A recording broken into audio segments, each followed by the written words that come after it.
Happy Friday, Millbrook. Today I've been thinking a lot about faith in other spaces, right? So we are Christian not only Sundays when we're at church or when you come throughout the week for different church-related activities, but faith is something that should infuse the rest of our life with richness, with ethics, with values, with belief. And if we truly believe that we're called to be Christians 7 days a week, then our faith is something to be lived out in all areas, in all facets of our life. I was reading an article by Sonia Chang. I used to babysit for her children when I was at Duke Divinity School. She is the executive director of the Coach K Leadership Foundation at the Fuqua School of Business at Duke University. She recently had an interview with faithandleadership.com where she talks about the ways faith influences not only her leadership style, but also her outlook on faith in the workplace, on just being a team player at work. First, she talks about how every single person has been given something extraordinary from God. We all have something extraordinary about us that is unique. And when we hone in on those things that make us unique, that make us special, we're able to use them as our superpowers.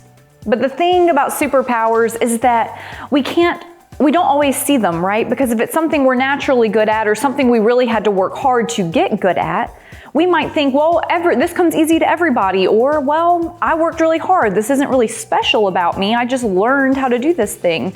But no, she says reframe that as something God-given. Whether you had to work really hard for this skill or talent or outlook, look at that, claim it, and share it. Once we start to see the light within us, we can start to shine that light with others. It's really amazing the way that this creates a domino effect, where we start to realize we have something to learn and appreciate from and about every other person in our workplace, in our families, in our homes, and the various spheres of life that we inhabit.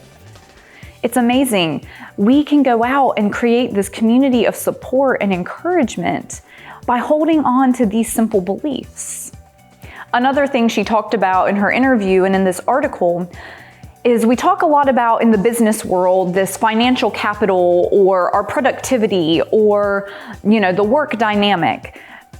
But she said, what if we talked more about the joy capital of a team? The joy capital of a workspace, the joy in a home, rather than productivity. There is data that supports that when an environment is joyful or when someone comes into that environment with a fresh, positive perspective, everybody performs better. Even if you started out having a bad day, being in the company of people who support each other and lift each other up with joy makes the team stronger. And joy is a gift from God. And when we go into our workplaces or other places besides church with this sphere of faith, we carry it with us. Think about the ways, even without having to talk about our faith or talk about the Bible, but just by living our life in this Christ-like manner, we are able to be leaders. We are able to support each other. We're able to tap into joy and help make each other better. That doesn't mean that we always have to be on this pursuit for perfection, but rather we can be in pursuit for peace and harmony. So whether you are someone who is still working a full-time job or someone who is retired, working in different ways in family and with grandchildren or on other team projects here at church, remember, you are extraordinary. And so is everybody else in our own unique ways. That's something to be celebrated, something to find joy in. And together, we can tap into this beautiful, rich faith that infuses the rest of our lives with joy.